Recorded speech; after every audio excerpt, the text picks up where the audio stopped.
Hey, I'm Eliott Herbert Byrnes. I'm a master's student and a freelance designer based in Bristol. I graduated from the graphic design course at UE in 2019. When I was doing the course, I developed a particular interest in editorial design and typographic design. When I was at uni, I started working freelance for a record label called Time Dance and a few other music venues in Bristol in second and third year.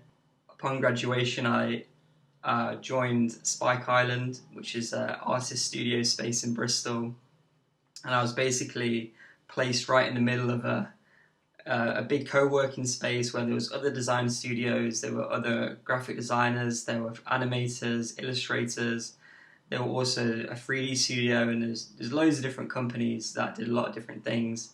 It was a really good experience.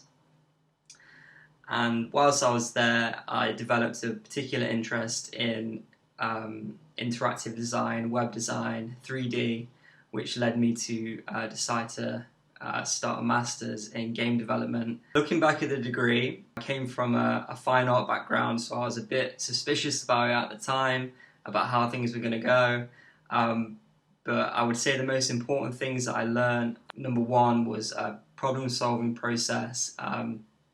At the course, they really teach you to evaluate your work and evaluate your process the entire time, and all those skills that you gain and things that you learn, you take with you. I still implement most of them today. The teachers do really well in changing your perspective on what design is and how you can approach it. All the teachers come from different fields and they approach design in a completely different way. So sometimes you feel challenged, and other times you are sat there like, what?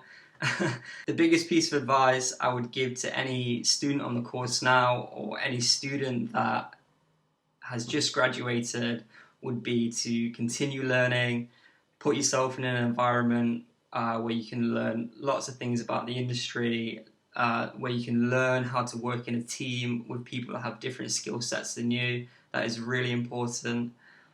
I would also say, as number two, make sure to embrace technology. Don't be scared of it. If you're on the course right now, if you're just about to graduate and you still haven't had a taste of coding yet, or you still are thinking about opening a 3D program, just do it. It's not as frightening as it seems once you get started, and it's really interesting as well. Thank you very much.